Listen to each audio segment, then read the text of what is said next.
Everybody's birthday, you're like back to drama team. Last time we did unexpected reunion.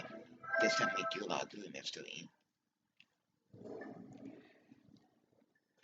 These kind of missions I'm gonna do in parts because they're just so long.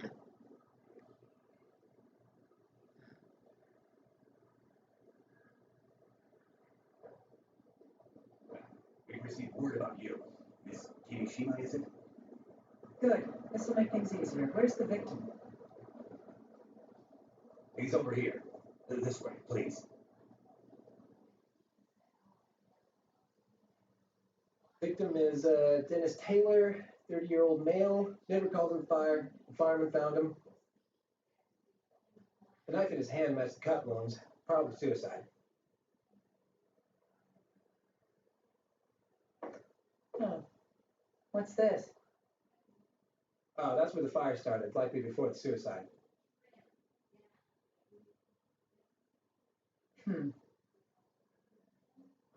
Miss Kimishima?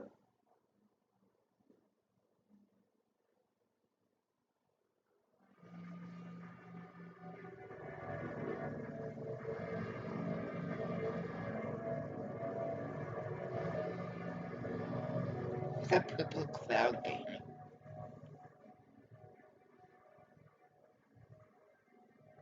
And why is it getting all...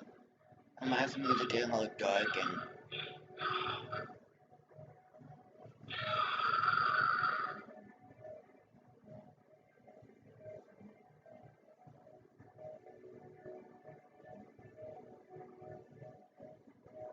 Why would you close your eyes first even though it can't be a call? And how on earth those calls get to a phone? Are you feeling all right? This was murder.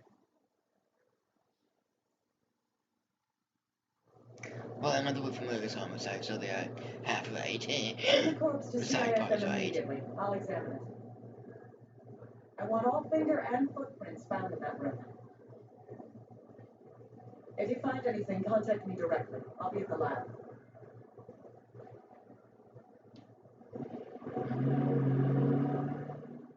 What was that about? Well, she does work at the forensic medicine laboratory. Supposedly, she solved a lot of cases for the FBI. Yeah, so cops solve cases. The FBI? That's right. That means we need to keep out of this. Come on, hurry down to the car for the fingerprint powder. Oh, right away.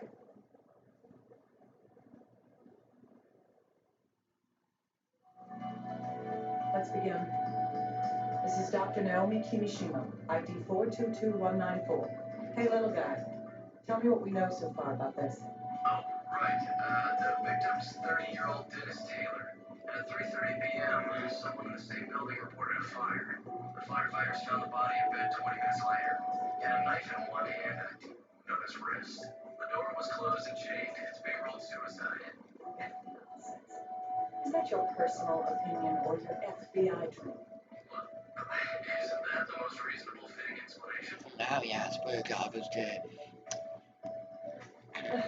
I thought people learned when they grew older. Doctor, what do you mean by that? Let's begin. Show me how this life's flame was snuffed out. Okay.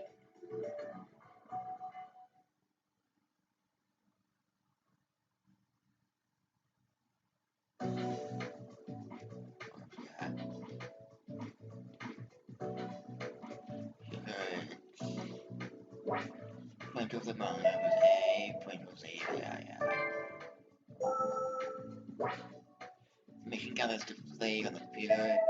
I've got a beauty from top right. Let's bang life with a knife card. And knife, thank you.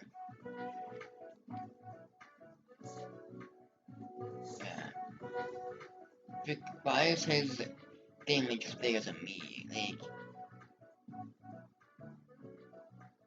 I'm so making that as a me that I forget.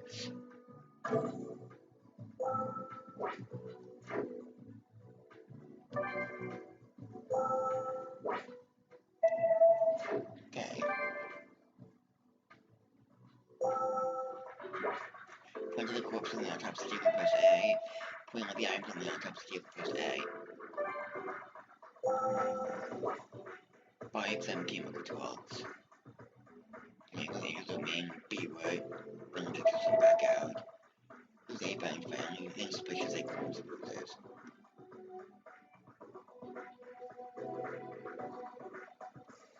Suspicious.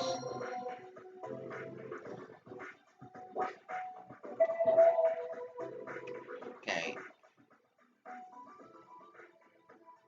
Intelligence is a little big.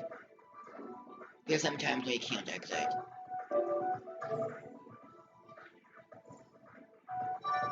Yes, there appear to be spots of hemorrhaging in the eyeballs.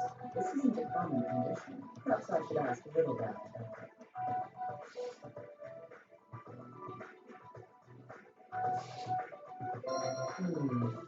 There's something odd about the index finger on the right hand. Okay, keep it burning with no burn marks. Rigor mortis. That's when the entire body is different. Convulsions, that wouldn't make sense. Convulsions usually do that. We can't say what's wrong with the computer until it's sent in for analysis. Okay. Right side. Is this a bruise? It's oddly shaped, though.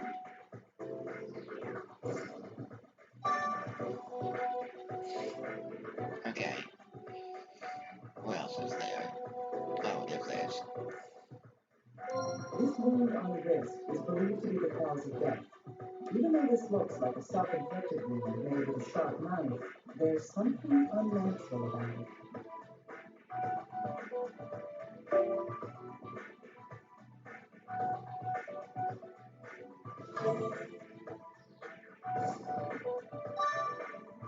That's right. There's only the one wound on the wrist.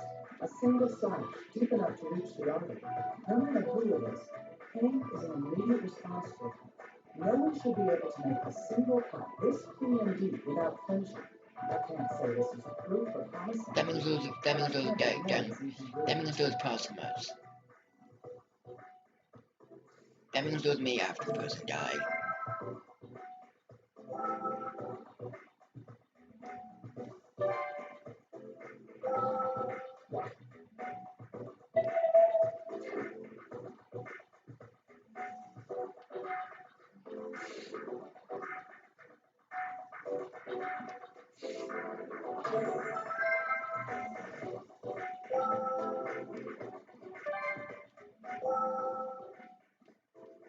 Okay.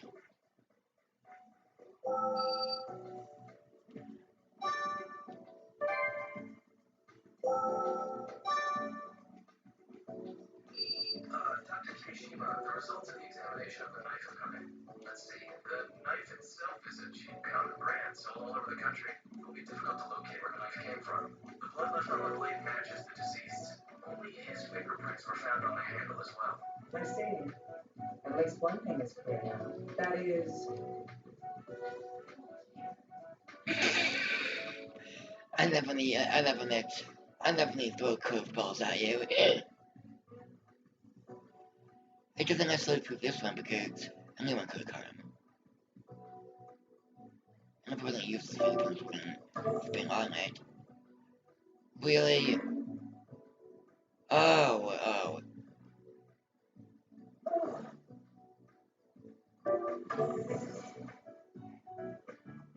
It's likely, but it's not.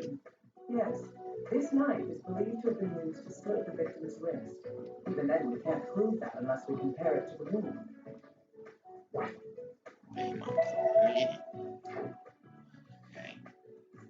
Hemorrhaging in the eyes, you say? It's a condition called petechia, caused by increased blood pressure and spasms in the blood vessels. It's commonly found as a sign of death by asphyxiation. Wait a second, that doesn't seem right. If I recall correctly, the victim... Yeah. This one's definitely tricky. This one's definitely wrong. You're not gonna die from a broken finger.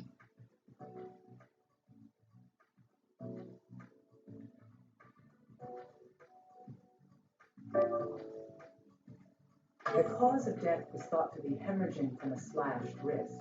If the cause of death is asphyxiation, it's possible that we are dealing with a homicide.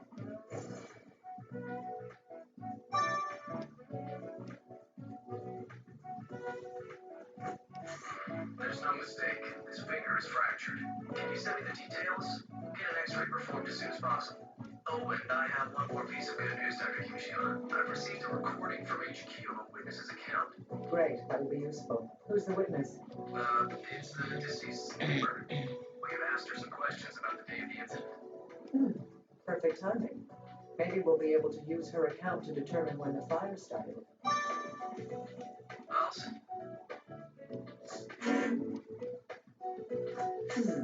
The shape of the knife blade corresponds with the wound found on the wrist. This means that...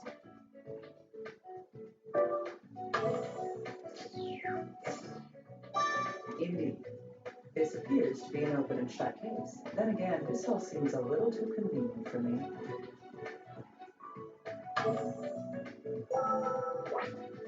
People keep us cool and just okay.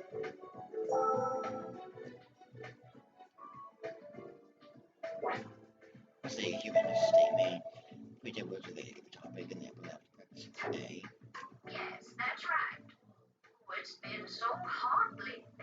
I've been keeping the window that faces out into the street open because of the heat. That's how I could hear my neighbor so clearly. It was, let me think, around 3 in the afternoon? Yes, it must have been. I was watching Farewell Danny at the time. I heard this loud noise from my neighbor's room, and then the fire alarm started going off a little after that. A loud noise followed by the fire. That may be a clue. The way she described it, the sound doesn't seem to have been something exploding. You know, it wasn't a bomb. Could the noise have been made by someone in the room? Or something else?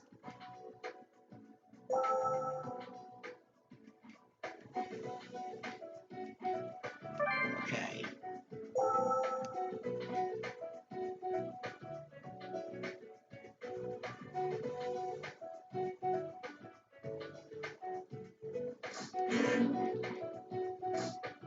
The room was sealed, and the neighbor heard the sounds at around 3 p.m.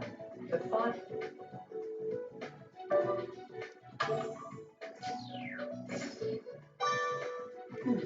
That's right. At least, that's all we can determine using our current information. The deceased was alone at the time, so there's a good chance he made the noise. Still, we need more information to see if there was anyone else in the room when it happened.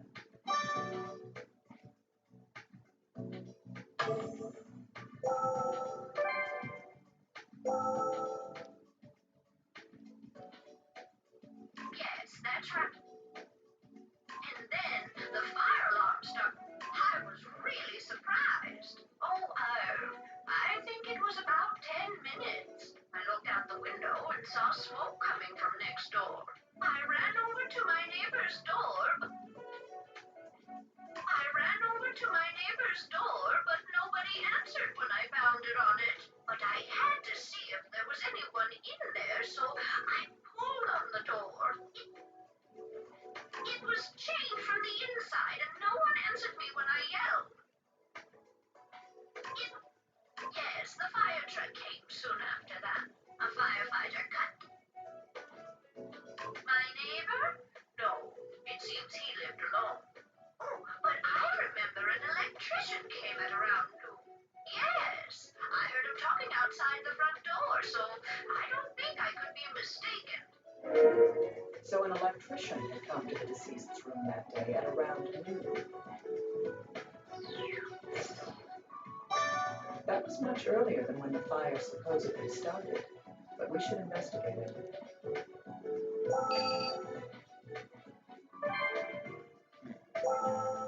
Ah, little guy. Perfect timing. It seems an electrician entered the deceased's room around noon on the day of the incident. If he's talked to your people, can you ask them for the recordings of the interview? All right, I'll contact them immediately. Please do. How's the analysis going? Well, regarding the fracture on the corpse's finger, The right index finger was fractured by an external force. It's rather odd. There are no signs of healing in the fractured area. No traces of healing. That would mean Awesome. And you wouldn't be born with a broken anything because baby skeletons are mostly correlated.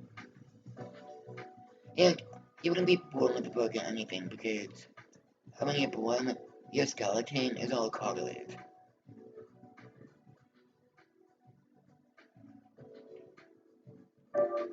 that's right. Reactions to injury, like minute healing and hypodermic hemorrhaging, are vital reactions. They only occur while the body is still alive. Thus, if there were no vital reactions to this broken bone, the fracture happened, it must have occurred after the person was already dead. That would have to be the case. Oh, and to be clear, there's no way that the body was damaged during transport. We take the utmost precautions when moving bodies. Huh. I hadn't considered that until you brought it up. Still, I'll take your word for it. And giving damaging bodies is actually a If his crime. index finger was broken, losing it would have caused a great deal of pain. With that in mind, he shouldn't have been able to use his right hand all that well. Some of us wouldn't have been able to kill himself because There was a wound in the left Yeah. wrist and a fractured the finger left on the seems to right have hand. to. This seems odd because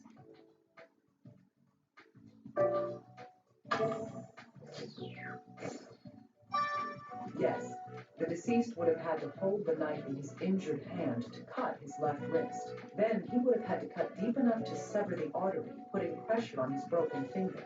Even if he was right-handed, this situation just doesn't add up.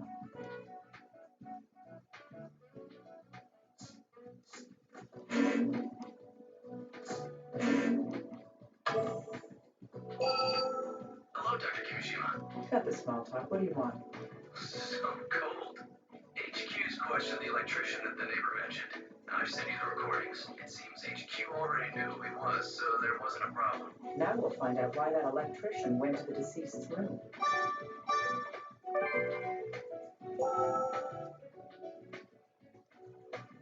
Yes? Yes, that's right. A murder? Yes, that's fine. He said his hair was broken and needed to be fixed. They fixed the air. We should focus on that. There's nothing odd about having a repairman come to work on the ventilation system. But, at the very least, Dennis was still alive when the electrician came. We need to learn about the deceased's condition at that time.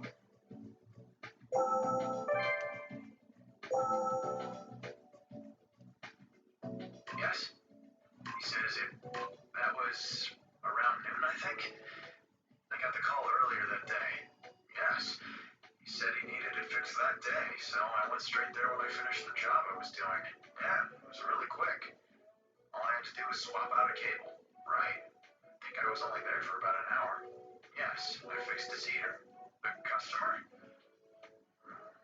Well, the way he looked, wouldn't be surprised if he committed suicide. It wouldn't be surprising if the deceased committed suicide. Sounds like an important detail. Does that mean the deceased had a motive for killing himself? Okay. Indeed. Both of these facts relate to the deceased. The last time the deceased was seen alive was... I knew because of the electricity definitely affected people. That's right. At that time, It his... can't have been 4 because he was found dead at 3.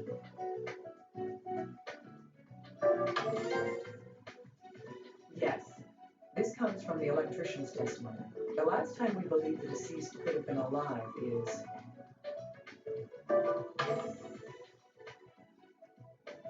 That was careless.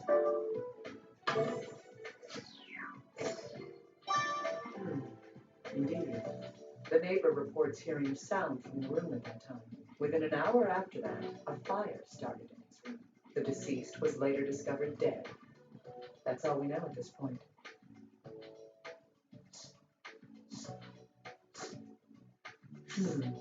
Yes, these pieces of information do go together. On the day the electrician went to the deceased's room at noon and left after finishing his work. Both the deceased's neighbor and the electrician himself agree on this.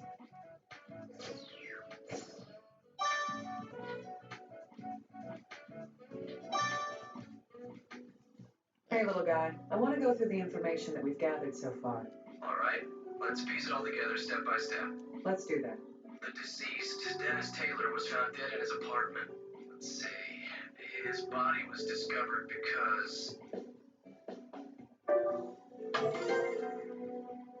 Yes, but by the time firefighters arrived on the scene, the fire had already gone out. His corpse was found on the bed. That's right. The FBI and police initially ruled this case as a suicide. The reason for that was... Corpse awareness. That's correct. I don't The think other it reason knows that was... either.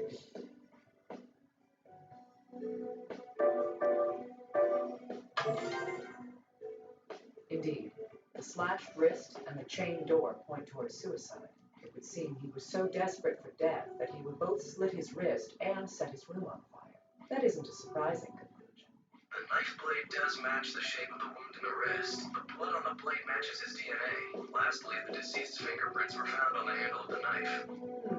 Those are all true, but there was something odd about that wound on his wrist.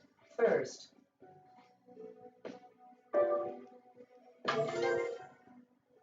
another point is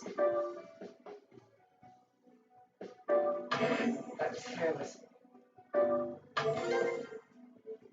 His finger was fractured. Would he have been able to use a knife with a wounded hand? It's very unlikely, but that's not the only thing that raises doubt. If he did die of the knife wound, he would have bled to death. However, investigating the corpse points to a different cause of death. That is... And this one might be either. This doesn't make sense. That's right. There's more than enough evidence to doubt that this was a suicide. But according to the electrician's statement, the victim seemed like he might be in a state to commit suicide. Indeed, there are too many uncertainties to be able to draw a conclusion at this point. I'm going to have to investigate the scene for myself. Little guy, get me approval to enter the area. Understood. You shouldn't have a problem, Dr. Kimishima. I'm sure my bosses will approve you right away. Yes, but I don't intend to waste any time. I'm going there right now. You deal with the rest on your end.